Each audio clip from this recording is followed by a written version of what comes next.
So guys, karon nabalitaan naman siguro ninyo nga cancel ang ako ang dula. So karon kay cancel man ang ato ang dula, ato ang main event bout. So ako na lang ning ikaon no. Finally makakaon na gyud ko sa pila ka weeks nako og ginantos nga dili kaunon ako mga cravings.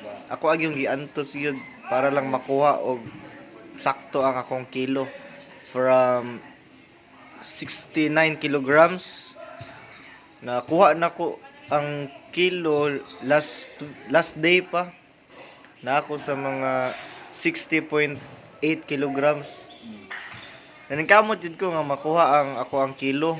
Kay dili ko gusto nga makancel lang ako ang dula. Pero sa unta man medyo kuan po nagay mga problema gyud nga ato ang ma-encounter no. Ang uban ganing mga professional gani ma-cancel pa ilang dula kita pa kaha.